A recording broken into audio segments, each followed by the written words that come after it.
Welcome to the Stop Over Drinking and Start Living podcast, where high-achieving, goal-oriented rebel women come to learn how to live a vibrant and fulfilling life without requiring alcohol to get through it. No labels, no judgments, no saying you'll never drink again, just real proven methods to help you stop rebelling against yourself with alcohol so you can drink less and do more. I'm your host, Angela Mascenik. Let's dig in.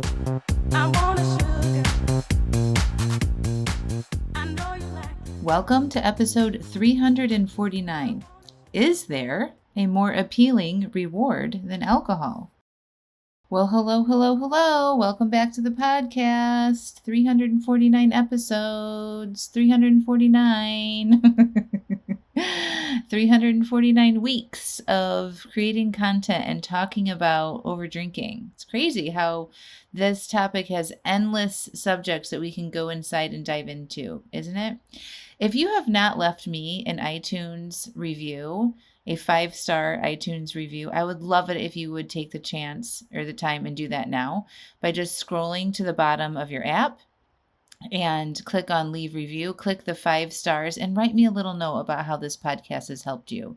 The more reviews I get, the more people see it and the more people we can help. I'd really appreciate it. All right, today I want to talk about this idea of a reward. Right? So a lot of you all are used to rewarding yourselves for a long day or doing something difficult or being super productive with drinking. And one of my amazing clients asked this or said this statement when we were coaching the other day. I couldn't find an alternative reward that sounded more appealing. And so that's just sort of what their brain was revealing to them in the moment that they wanted to drink, right? They considered other rewards, but nothing sounded as good, right? Just so you know, that's very, very normal. And it just kind of goes to the drug part of alcohol. So I want to talk about that for a minute. So there's this biological reward, which is the dopamine hit that you get when you drink, right? So that's when your dopamine goes up. It's that feel good hormone that is released. And a lot of times we release dopamine with the idea of doing something. I remember one time I was observing myself think about pizza. And just thinking about eating pizza, I could feel the dopamine being released. And it was like this euphoric feeling that was motivating me to go order the pizza or plan to have the pizza. And I recognize this happening. I'm like, that is fascinating. So a lot of times the idea of drinking is going to release some of that biological reward ahead of the drink.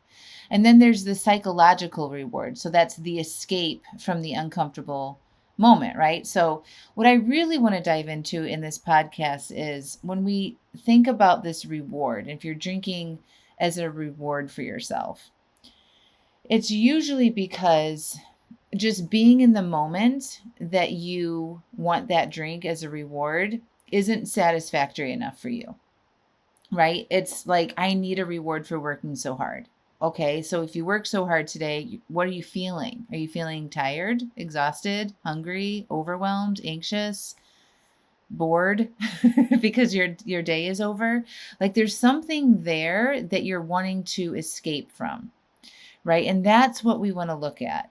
It's not, and sometimes like the statement that she made was, it's true, right? Like when you're in that moment, think about being in that moment at the end of the day and you want that reward, right? For whatever reason why. Nothing is going to sound great because those alternatives are going to suggest that you're not going to escape and that you're going to have to sit in the feelings that you are currently in. Does that make sense? So if you are exhausted after the end of the day, after working hard and running around, running errands, having meetings, dealing with family, kids, all the things, right? The idea of an alternative reward, when your mind suggests that you should have a drink of alcohol to reward yourself for the day that you had, if you are working on this and you're like, okay, well, what else could I do instead of drink? And you can consciously think about the list of things that maybe you've wanted to try before, like go for a walk or wash your face or take a bath or read a book or journal or call a friend or go exercise or something like that, right?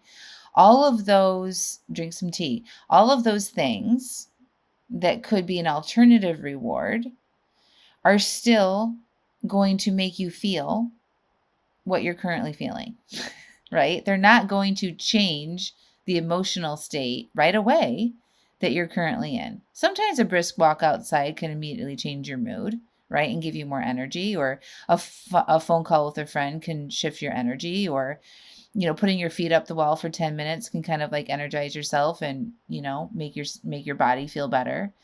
But it's not going to be that immediate hit, right? It's not going to be an escape of the place that you're currently in. So it makes sense that none of those things sound as good, right? None of those things are going to sound more appealing in the moment when your brain is used to drinking and escaping. And I know that's not like, we're not super conscious of this process. We think the reward is sort of like a positive thing. Like, oh, I worked all day. I'm going to have a glass of wine, and this is the only time I have at the end of the day to not do anything and to shut off my brain. We don't think of that as like a negative thing, right? We're giving something to ourselves that we enjoy, right? So we're not walking around thinking, I need to escape my feelings of tiredness right now. None of this is conscious. The only consciousness we have is sort of like our thoughts about the drinking, right? I deserve this and I've been so good, blah, blah, blah. So we just have to remember how our human behavior functions. We are seeking pleasure, avoiding pain, and saving energy. So when you think about the reward cycle, and when your mind says, oh, it's been a long day, I just want to have a glass of wine and unwind, I deserve a reward, just want to reward myself, right? You're unconsciously not in an emotional place that you enjoy, right? You're probably tired, stressed, lonely, bored, right? Overwhelmed, exhausted. And your brain says that to you so that you can escape those feelings.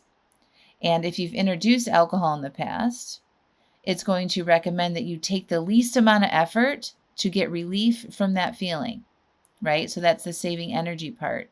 And it's going to motivate you, probably by giving you a little dopamine hit to motivate you to go pour a glass of wine, because we want to be rewarded for doing the things that we always do because we don't want to put a lot of effort into it. And we're in some sort of emotional pain.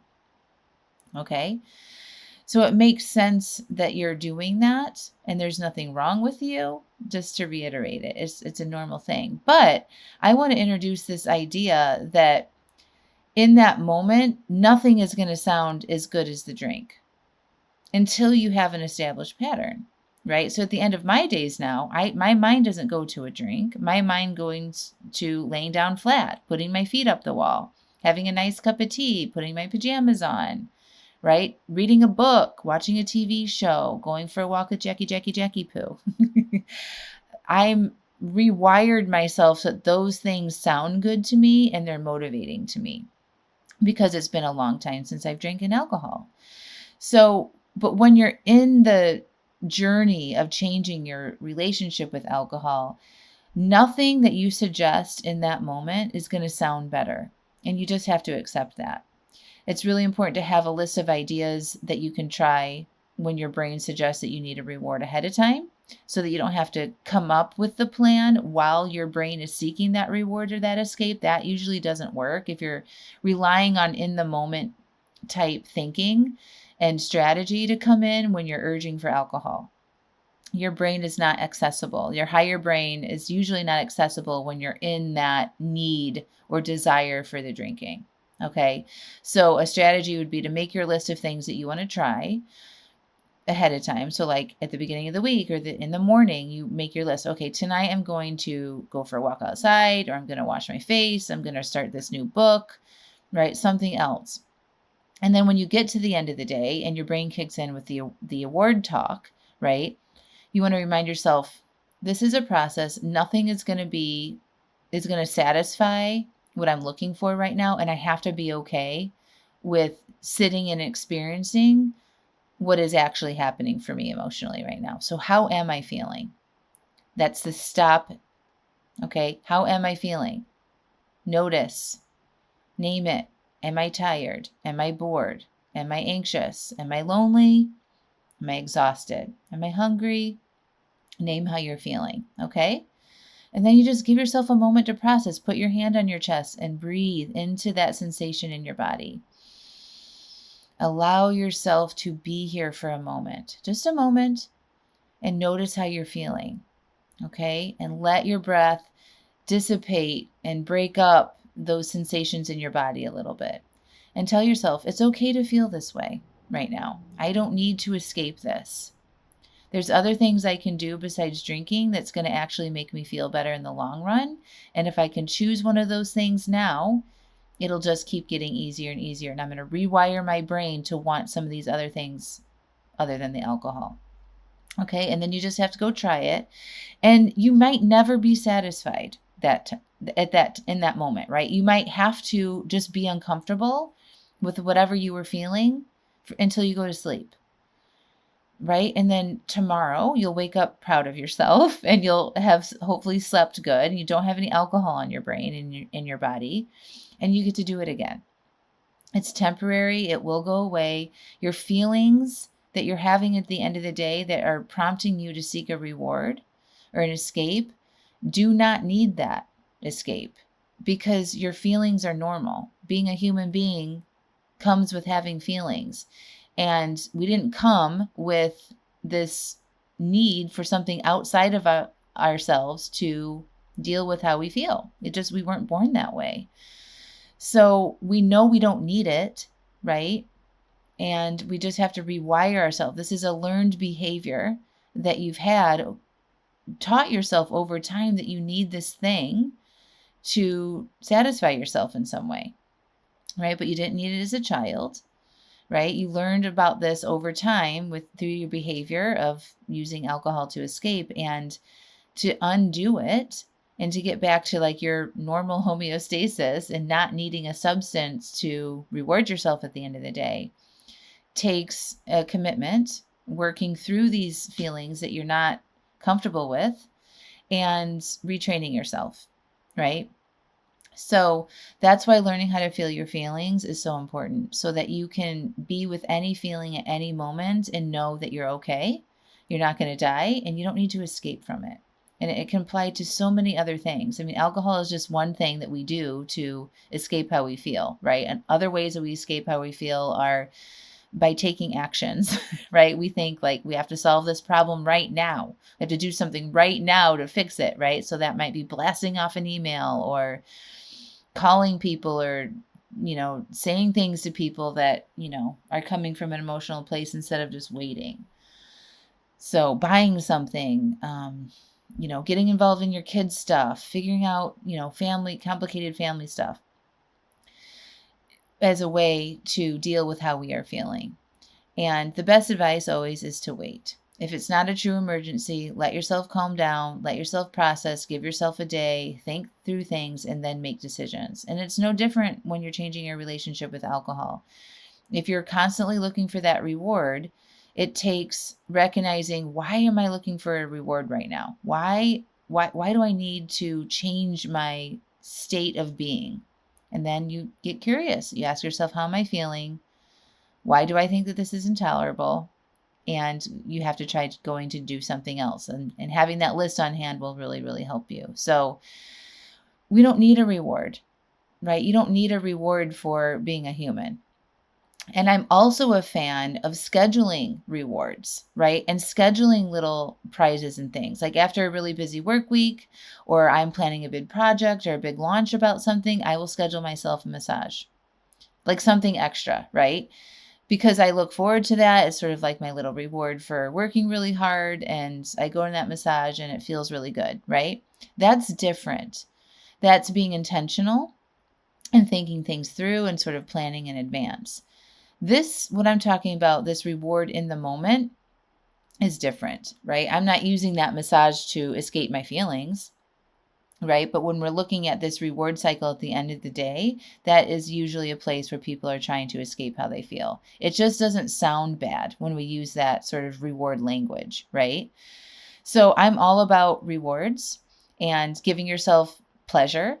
And you can do that from a more intentional place instead of waiting until you need to escape something to try to find it. And then it's going to be really hard to get what you need because you're chasing a feeling state, right? And when you start chasing that feeling state, that's where we can get into trouble with substances. And we're looking to fix something. We're using alcohol as a tool, and we want to unwire that. So that's really what this is about. So I hope that helps. Next time you find yourself using that reward language, remember, oh yeah, Angela has a podcast on this. What am I trying to do here? What am I actually searching for? How am I feeling? Ask yourself some of those questions. Pause. Name how you're feeling. If you weren't trying to search for a reward to your day, what would you have to be with?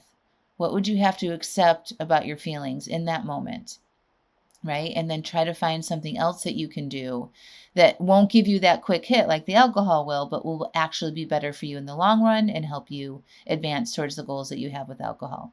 All right, my friends. Oh, also, we have a lot of things Sober October coming up. So next week on Monday, I am doing a live class around Sober October, around the idea that Sober October can actually be a fun 30-day break and can really help you have a reset. A lot of times people are trying to change their drinking and they're making drink plans and they keep stumbling and they're not really making the progress that they want.